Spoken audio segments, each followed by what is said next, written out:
besties. Today we are making these super cute Cakesicles and the geo hearts that you can see on the screen. I'm going to show you how to do both different styles and the decor on both of them. Now this is the way I do them. Don't come at me if you want to do them a different way. If you found a better way, that's absolutely fine. This is the way I do them, and I find it easiest to work under my conditions, in my kitchen, in my country, with my supplies that I can get. If you can't get them, that's absolutely fine, but don't come at me for not doing it. Also, if you're new here, I ramble, and you're just gonna have to deal with it, I'm sorry. So let's crack on. So we've got our Cakesicle mould. For those that watch me regularly, you'll know I've linked up everything that I've used down below. Sometimes a couple of the things you can't get anymore, but I will link the closest possible alternative if you can't get the exact thing.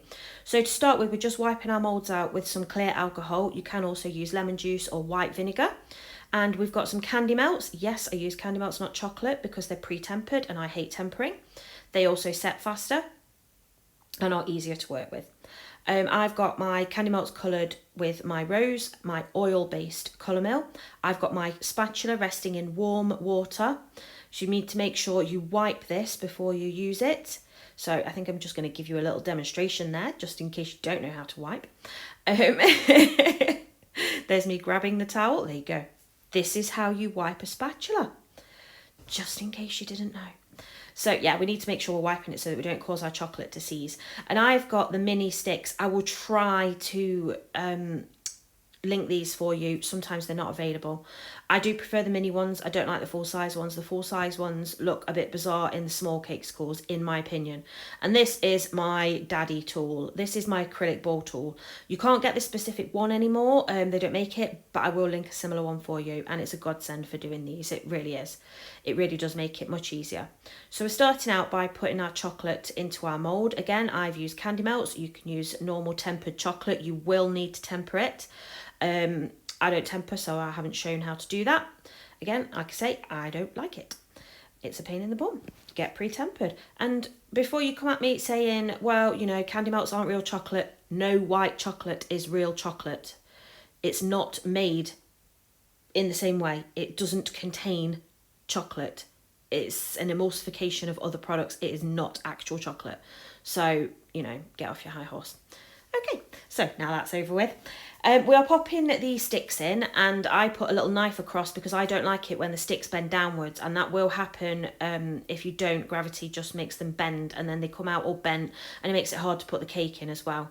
I also seal my sticks in with a bit of chocolate, and you can do that if you want. You don't have to. I like to give my stick extra support.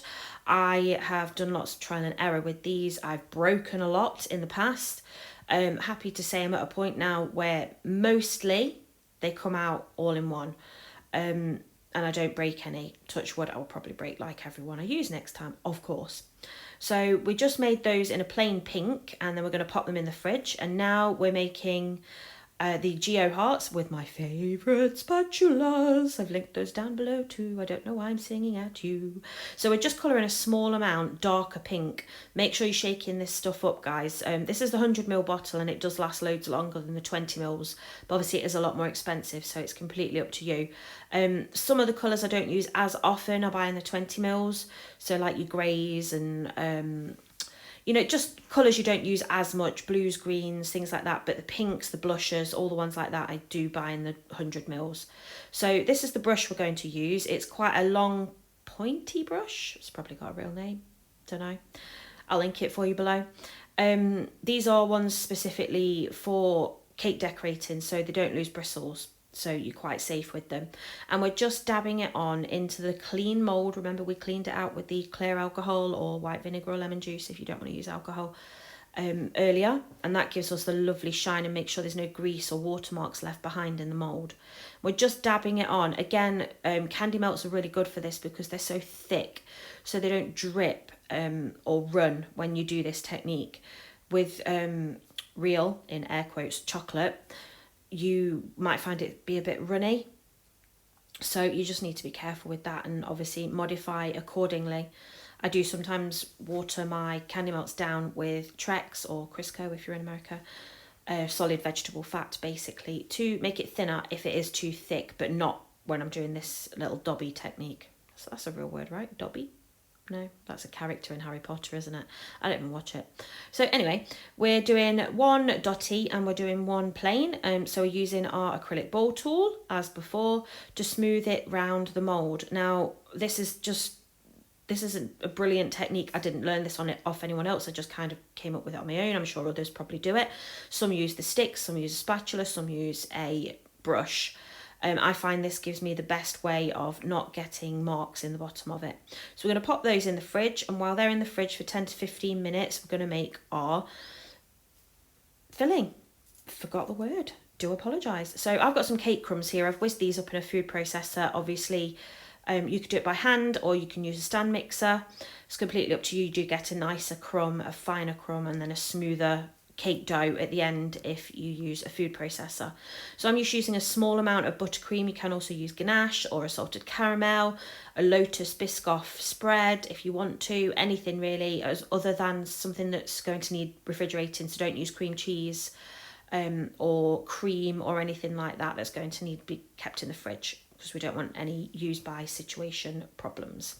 So we're just pushing the crumbs into the buttercream, and you sort of get to a point where you think, oh, I need to put some more in. Don't. Keep forcing that buttercream into the crumbs and only add more if it's really crumbly. If you keep adding more and more, you'll make a greasy mixture and it's not very nice. So we're aiming for a consistency that feels like Play-Doh. Everybody knows what Play-Doh feels like. I use that comparison every time I do one of these, but there really is no better way to explain it. So we're just going to push it together and check that it doesn't crack or that it's not crumbly. We want it, like I say, to be a nice soft mixture of a Play-Doh feel. Now I wear gloves for this part just because it's messy. I don't wear gloves for the main doing of the cake and the Cakesicles, because in the UK it's actually advised against, even during COVID measures. It's not as safe and food hygiene safe as it is to not wear them. You tend to wash your hands less. Okay, so now we're going to fill our moulds. Now they're nice and solid. We don't leave them in the fridge for too long because it causes them to sweat. So only leave them in as long as it needs for them to set. Okay, so we're just pushing our cake into the mould quite gently. We don't need to be really firm, although the mould does have feet on it underneath, so it doesn't bend and squirm under your hand. I will link that for you as well down below. So we're just putting in enough to fill the mould about 1 to 2 millimeters lower than the edge, because we want to be able to get a nice flat back where possible. Occasionally you get a little bit of cake showing through or something, but it is the back, so we're not too concerned. Like I say, it's the back, so it won't show through. You can use whichever one you've got left at this point. I do use the corresponding just because I had them, but occasionally I do use a light one on a dark one or a dark one on a light one, and it doesn't matter too much. You won't see it from the front. So once we've done this part, we are going to pop them back in the fridge again. Again, just for 10 minutes. As you can see, I'm using the pail there on the dark one, and you won't be able to see it from the front, you won't be able to see it from the side. It's all sealed in with the dark, so it really doesn't matter too much. Use whichever you've got left. Don't, go out of your way to make fresh or anything or waste product. Okay, so we're going to pop these back in the fridge now, and then we're going to move on to our Cakesicles, and we're going to fill these. Now these are a little bit more, you have to be a bit more delicate with these. These are a little fickle beast. So you need to make sure that you're supporting that stick. You can see there my left hand's just supporting the stick. And again, because we used that knife across the top, if we hadn't done that and the stick was pointing downwards, so on an angle, we'd have the problem here where we were trying to support the stick while we put the cake in, and it would crack the chocolate at the base of the Cakesicle, and then you'd come to take it out and it'd all fall apart. So it's quite an important step. It's quite an important step, if you're putting that stick in first, which I do. Some don't, they push it in afterwards. I do find that increases the risk of cracking the chocolate after you've gone to all that effort to make the cases and make them nice and pretty, and then you crack it and you end up wasting some product as well. I don't know what's wrong with my voice today, I'm really sorry. Obviously you tuned into YouTube to listen to someone clear their throat. So I made a boo-boo here, and I'm going to show you how I fixed it. So my chocolate, as you can see, it's a little bit lumpy here, started to set. I didn't cool it back down, so you can see it's going in the mould and it almost looks seized, but it's just because it's starting to set, so it's starting to firm up. So all I did was, to correct myself and to make my back smooth, I melted my chocolate back down. I didn't take off what I'd already done, I just left it. I just realised my mistake. I didn't take this out or edit it because I want to show you that, you know, you don't always get it right first time, and it's not always the end of the world, and you can fix these problems. And look how smooth the backs actually turn out from there. So don't worry about it. People make mistakes, you know, sometimes you rush, sometimes you didn't quite think it through. But here we are, and we have got them set in the fridge. And now we're going to release them, and you have to be so careful when you're releasing these. So you push in from underneath and then sort of feeding underneath into the mould and then pushing that stick out. It takes practice. I broke so many. I've lost count how many I've broke. But I've broken so many doing this. And so I'm trying to show you here where I'm pushing. But it's so gentle. You're sort of pushing that while you're pushing down on the stick as well. And then popping it out. And look at that shine. Such a beautiful little shine. I love it so much. So, and these cake hearts, you could pretty much throw these out of the mould and they wouldn't care. They're so, oh, look at that shine. Oh, I'm so distracted so easily. So, yeah, these are a lot easier. If you push from the side where the heart meets at the top, so the V section, and push downwards towards the bottom, they come out so easily. So what we're using here is a little bit of luster dust mixed with some rejuvenator. I'll link both of those down below for you. I don't I don't like to use ready mix paint. I like to make my own because I like to make my own consistency based on what I'm doing with it. So we are just splatting.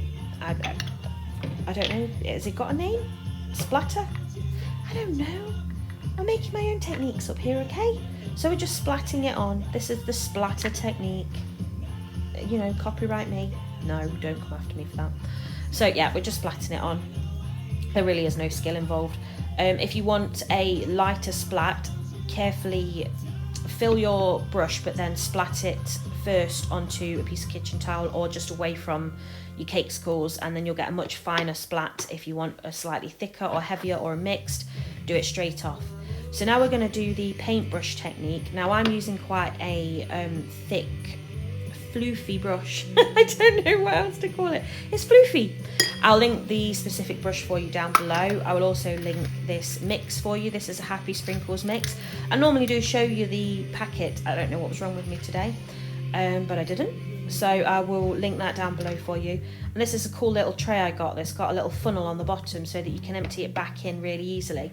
Now you have to be really, really quick when you do this. So if you're not very quick or you're not very confident yet, do one of the swipes of the chocolate first with the dark pink, and then do your sprinkles, and then do your next Cakesicle, and go like that.